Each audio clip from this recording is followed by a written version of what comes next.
মা, তুমি এরকম করে কেন কথা বলছো? মানছি আমাদের হবু বৌদি গরিব, ও আমাদের মতো বড় লোক নয়, কিন্তু গরিব বলে তাকে নিজের ছেলের সঙ্গে বিয়ে দেবে না, এই কথাটা কিন্তু একেবারে ভুল।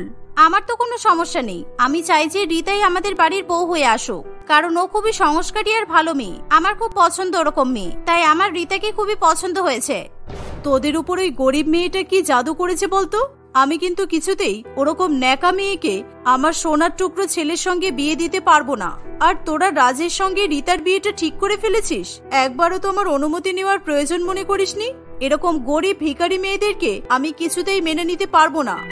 কমলা দেবী এরকম কথা শুনে নমিতা এবং তার বাবা পরমবাবুর ভীষণ পরিমাণে খারাপ লাগে, কারণ তারা বাবা এবং মেয়ে দুজনেই ধনী দারিদ্রতা নিয়ে কখনো কোনো ভেদাভেদ করে না। তাই পরমবাবু নিজের বন্ধুর মেয়ে রিতার সঙ্গেই রাজের বিয়ে দেওয়ার সিদ্ধান্ত নেয়।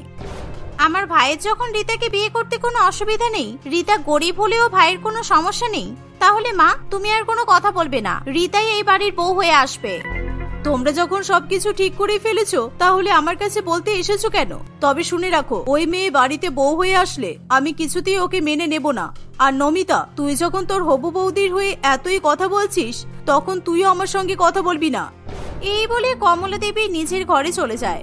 রিতা গরিব ঘরের মেয়ে হলেও তার মুখ খুবই মিষ্টি এবং তার ব্যবহারও খুবই ভালো ছিল, সেই কারণে তার হবু ননদ নমিতা এবং শ্বশুরমশাই পরমবাবু রিতাকে খুবই পছন্দ করে।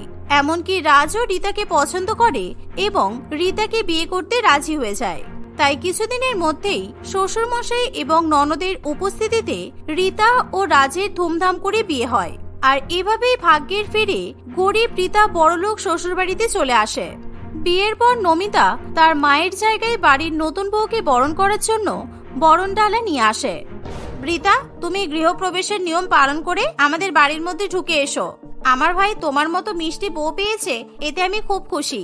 আমি তোমাকে আমাদের সংসারের সমস্ত কিছু শিখিয়ে দেব। কিন্তু দিদি, এই গৃহপ্রবেশের অনুষ্ঠান তো আমার শাশুড়ি মায়ের করা উচিত। তুমি এখানে আছো, মা কোথায়? মাকে আমি বিয়ের সময়ও দেখতে পেলাম না। মা কি আমার উপর রাগ করেছেন? না না, রাগ করবে কেন? আসলে কিছুদিন হলো মায়ের প্রেশারটা একটু বেড়েছে, তাই জন্য মা ঘুমিয়ে আছে। মা আমাকে বলেছে যে তোমার গৃহপ্রবেশের অনুষ্ঠান আমাকেই করতে, তাই তুমি এসো, বাড়িতে ঢুকে এসো। এভাবে ননদ তার নতুন বৌদির গৃহপ্রবেশের অনুষ্ঠান সম্পন্ন করলে রিতা রাজের সঙ্গে ঘরের ভেতরে ঢুকে আসে। নমিতা রিতাকে সঙ্গে করে নিয়ে গিয়ে রিতার ঘরটা দেখিয়ে দেয়। আজ থেকে তুমি আমার ভাইয়ের সঙ্গে এই ঘরেই থাকবে, ঠিক আছে? আর তোমার যদি কখনো কোনো অসুবিধা হয় তুমি আমাকে বলবে। এখন তুমি বিশ্রাম করো, আমি তোমার জন্য কিছু খাবার নিয়ে আসছি। এই বলে নমিতা রান্নাঘরে চলে যায়। সে বিভিন্ন রকমের ড্রাই ফ্রুটস দিয়ে সুন্দর করে দুধ বানিয়ে নিয়ে আসে। নমিতা নিজের হাতে তার ভাইয়ের বউকে দুধ খাইয়ে দেয়, কিন্তু তখনও নমিতার মা কমলা দেবীর নাক ডেকে ঘুমাতে থাকে। সে একবারের জন্য তার নতুন বৌমাকে চোখের দেখা দেখতে আসে না। পরের দিন সকালবেলা কমলা দেবী সোফায় বসে চা খাচ্ছে, এমন সময় রিতা তার কাছে আসে। মা, আজকে বিয়ের পর আমার রান্নাঘরে প্রথম রান্না, তাই আপনারা বলুন কি খাবেন, আমি আপনাদেরকে সেই রান্নাই করে দেব। কালকে বাড়িতে আসার পর আপনার সঙ্গে আমার একবারও দেখা হয়নি। আপনার শরীর এখন ভালো আছে তো? আমার শরীর একদম ঠিক আছে, তুমি আমার উপর একেবারে নজর দেবে না। আর তোমার হাতের রান্না খেতে আমার বয়েই গেছে। তুমি বাড়ির সবার জন্য রান্না করলেও আমার জন্য রান্না করবে না। আমি আমার খাওয়া দাওয়ার ব্যাপারটা নিজেই বুঝে নেব। শাশুড়ি মায়ের এই কথা শুনে রিতার খুবই খারাপ লাগে। ঠিক সেই সময় নমিতা তার ভাইয়ের বউকে উদ্ধার করার জন্য সেখানে চলে আসে। সে রিতার হয়ে নিজের মায়ের বিরুদ্ধে বলে, রিতা, তুমি আমার সঙ্গে চলো, আমি রান্নাঘরে সব জিনিসপত্র গুছিয়ে রেখে এসেছি। তুমি সবার জন্য আজকে গরম গরম কড়াইশুটির কচুরি, আলুর দম আর ক্ষীরের পোলাও রান্না করবে। এসব রান্না করতে আমি তোমাকে সাহায্য করব, চলো। এই বলে নমিতা রিতাকে নিয়ে রান্নাঘরে চলে যায় এবং রিতাকে সমস্ত কিছু দেখিয়ে দিতে থাকে। রিতা তার ননদের তত্ত্বাবধানে ভালো করে রান্না করতে সক্ষম হয়। রিতা ভাবতেই পারে না সে ভাগ্য করে এত ভালো একটা সোনার টুকরো ননদ পাবে। দিদি, তুমি খুব ভালো। আমি বিয়ের আগে ভেবেছিলাম যে আমার শাশুড়ি মা ভালো হবে আর আমার ননদ হয়তো আমাকে জ্বালাবে, কিন্তু ব্যাপারটা একেবারে উল্টো হয়ে গেছে। তোমার মতো ভালো ননদ পেয়ে আমি সত্যিই খুবই খুশি। আমার শাশুড়ি মায়ের চেয়েও প্রিয় আমার ননদ। তুমি খুব ভালো মেয়ে রিতা, তাই আমি তোমাকে সবসময় সাহায্য করি। আর তুমি চিন্তা করো না, তুমি কিছুদিনের মধ্যে মায়ের মন জয় করে নিতে পারবে। এখন তো তুমি আমাদের সবার মন জয় করেই নিয়েছো, আর কিছুদিন অপেক্ষা করো, দেখবে সব ঠিক হয়ে যাবে। আচ্ছা দিদি, মা সবসময় আমার উপর রেগে থাকে কেন বলো তো? আমি কিছুতেই বুঝতে পারি না। আমি কি কোনো দোষ করেছি? আমার কি মনে হয় জানো, আমি গরিব বলে মা মোটেই আমাকে সহ্য করতে পারে না।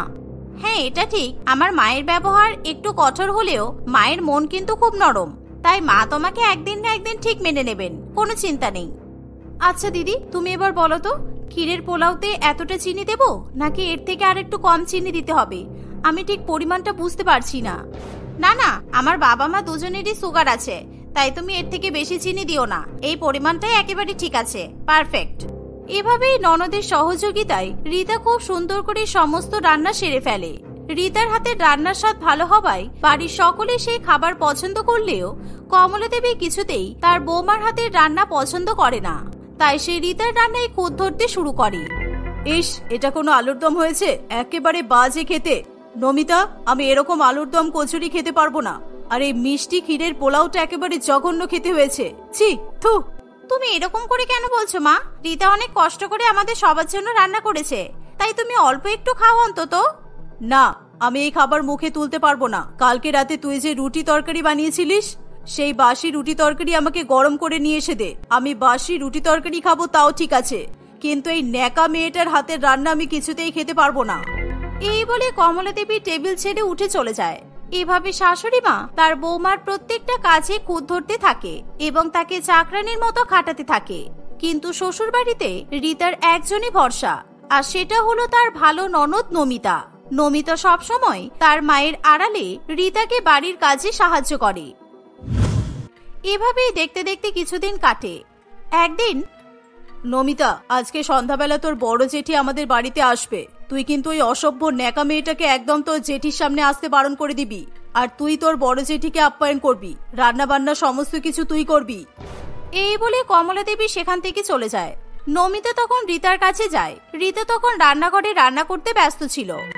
রীতা, আজকে আমার বড় জেঠি আসছে, তোমাকে আমি যেরকম ভাবে চলতে বলবো তুমি কিন্তু ঠিক সেরকম ভাবেই চলবে। আর আমার বড় জেঠি কিন্তু ভীষণ খেতে ভালোবাসে, তাই আমি তোমাকে যা যা রান্না করতে বলবো তুমি কিন্তু সেই রান্নাগুলোই ওনার জন্য করবে, কেমন? আচ্ছা দিদি, আমি সব রান্না করব, তুমি বলো না কি কি করতে হবে। এই শুনে নমিতা রীতাকে পাঠার মাংসের ঝোল, বাসন্তী পোলাও, ফিশ ফ্রাই, ছানার কোপ্তা এবং পনিরের তরকারি রান্না করতে বলে। রীতা একে একে সমস্ত কিছু রান্না করে নেয়। সন্ধ্যা হতে না হতেই কমলা দেবীর বড় যা পিয়ালি দেবী তাদের বাড়ির দরজায় এসে কলিং বেল বাজায়। কমলা দেবী তাড়াতাড়ি করে দরজা খুলে নিজের বড় যাকে আপ্যায়ন করে ভেতরে নিয়ে আসে। দিদি, তোমাকে কতদিন দেখিনি, তুমি কেমন আছো? আর তোমার পরিবারের সবাই ভালো আছে তো? দাদাকে তো একেবারে সাথে করে নিয়ে আসতে পারতে, আমার বরের সঙ্গে দাদার দেখা হয়েছে তো। হ্যাঁ, আমার বাড়ির সবাই ভালো আছে। আর তুই ভালো করেই তো জানিস তোর ভাসুর সবসময় কাজের চাপে ব্যস্ত থাকে, তাই কোথাও আসতে চায় না। আর এখন এসব কথা বাদ দে, কারণ আমার খুব খিদে পেয়েছে, আমাকে খেতে দে। ঠিক এমন সময় রীতা সেখানে এসে পিয়ালি দেবীকে প্রণাম করে এবং আশীর্বাদ নেয়। রীতার এরকম ব্যবহার দেখে পিয়ালি দেবীর তাকে খুবই পছন্দ হয়। বাহ কমলা, তোর ছেলের বউকে দেখতে খুব সুন্দর, খুব মিষ্টি মেয়ে, খুবই সংস্কারী। এখন তো এরকম মেয়ে দেখতেই পাওয়া যায় না। একেবারে উপযুক্ত ছেলের বউ পেয়েছিস তুই। রীতা মা, এবার তুমি আমাদেরকে খাবার পরিবেশন করে খাওয়াও। হ্যাঁ জেঠিমা, আপনারা বসুন, আমি এক্ষুনি খাবার দিচ্ছি। এই বলে রীতা তাড়াতাড়ি করে রান্নাঘর থেকে সমস্ত খাবার নিয়ে চলে আসে। এত সুন্দর খাবার দেখে পিয়ালি দেবী খুবই খুশি হয়, তাই সে সব খাবার একে একে খেয়ে নেয়। কিন্তু কমলা দেবী সেই খাবার খাওয়ার পরও তার মধ্যে খুঁত ধরতে শুরু করে। তুমি সবেমাত্র এই কটা পদ রান্না করেছো কেন? তুমি জানো না আমার যা খেতে ভালোবাসে? তাই তোমার আরো বেশি পরিমাণে খাবার রান্না করা উচিত ছিল। শুধু তাই নয়, প্রত্যেকটা রান্নায় নুন কম হয়েছে। এই, তুই এরকম করে তোর বৌমাকে কথা শোনাচ্ছিস কেন? আমার তো প্রত্যেকটা রান্নাই খুবই ভালো লেগেছে, আমি খেয়ে খুব খুশি হয়েছি। তুই কিন্তু তোর বৌমাকে একদম এরকম ভাবে কথা শোনাবি না। এভাবে প্রত্যেকদিন কমলা দেবী নিজের বড় জায়ের সামনেই তার বৌমাকে ভীষণ পরিমাণে অপমান করতে থাকে। নমিতা এবং পিয়ালি দেবী রীতার এরকম অপমান কিছুতেই মেনে নিতে পারে না, তাই তারা কমলা দেবীকে অনেক কথা শোনালেও কমলা দেবী রীতাকে অপমান করা বন্ধ করে না। একদিন সকালবেলা রীতা চা করতে দেরি করে ফেলে বলে তার শাশুড়ি মা তাকে আবার কথা শোনাতে শুরু করে। জেঠিমা, তুমি দেখেছো মা কেমন করে রীতাকে কথা শোনাচ্ছে? তুমি দয়া করে মাকে আটকাও, তা না হলে মা রীতাকে কথা শোনাতে শোনাতে একেবারে শেষ করে দেবে। মেয়েটা সারাদিন আমার মায়ের মন জুগিয়ে চলার চেষ্টা করে, কিন্তু তবুও আমার মা কিছুতেই রিতাকে মেনে নিতে পারছে না। কমলা, তুই এবার চুপ কর। আমি যেদিন থেকে এসেছি সেদিন থেকেই আমি দেখছি তুই তোর বৌমাকে অপমান করেই যাচ্ছিস। আমি কিন্তু এসব সহ্য করতে পারবো না। এই বাড়িতে একমাত্র তোর মেয়ে রিতাকে পছন্দ করে। তুই যখন বিয়ে করে প্রথমেই বাড়িতে বউ হয়ে এসেছিলিস, তোর মনে আছে আমাদের শাশুড়ি মা তোকে কেমন ভাবে অপমান করতো আর তোর উপর অত্যাচার করতো? সেসব কথা তুই কি ভুলে গেছিস? তখন তোর হয়ে শুধু আমি কথা বলতাম, আর এখনো তুই সেই একই কাজ করছিস। তবে শুধুমাত্র তোর মেয়েটার জন্য তোর বৌমাটা বেঁচে গেল। নিজের বড় জায়ের এই কথা শুনে কমলা দেবী খুবই লজ্জায় পড়ে। তার পুরানো দিনের কথা মনে পড়ে যায়। সে কাঁদতে কাঁদতে নিজের বৌমার কাছে ক্ষমা চায়। এই দেখে নমিতা এবং তার জেঠিমা দুজনেই খুবই খুশি হয়। আমাকে ক্ষমা করে দাও বৌমা, আমি তোমাকে অনেক ছোট বড় কথা বলে ফেলেছি। আমার শাশুড়ি মাও আমাকে এভাবেই কথা শোনাতো, তাই আমি তোমার উপরেও একই অত্যাচার করেছি। কিন্তু আমার মেয়ের ভালো ব্যবহার আর তোমার জেঠিমা আমার চোখ খুলে দিয়েছে। যাক মা, আমি ভাগ্যিস বুদ্ধি করে জেঠিমাকে এখানে আসতে বলেছিলাম। তা না হলে তোমার তো কোনোদিনই চোখ খুলতো না। কারণ আমি ভালো করেই জানি তুমি একমাত্র বড় জেঠিরই কথা শোনো, আর কারোর কথা তুমি শোনো না। আর বড় জেঠি এসে তোমাকে একদম শুধরে দিয়েছে। হ্যাঁ, আমার ছোট্ট নমিতা আমাকে ফোন করে ডেকেছে বলেই আমি আমার সংসারের সব কাজ ফেলে এখানে চলে এসেছি। কমলা, এখন যখন তোর শিক্ষা হয়েই গেছে, তখন আমি এবার যাই। না দিদি, তুমি যখন আমার বাড়িতে ঘুরতে এসেছো, তখন আমরা সবাই মিলে আজকে রাত্রে খাওয়া দাওয়া করব আর অনেক আনন্দ করব। তুমি কালকে সকালেই বাড়ি ফিরবে, আজকে নয়। সেদিন রাত্রিবেলা তারা সকলে রিতার হাতে রান্না করা খাবার খায়। রিতাও তাদের সঙ্গে একসঙ্গে বসে খাওয়া দাওয়া করে। সেদিনের পর থেকে কমলা দেবী কখনো তার বৌমার সঙ্গে খারাপ ব্যবহার করে না। এভাবেই তারা সুখে শান্তিতে মিলেমিশে সংসার করতে থাকে।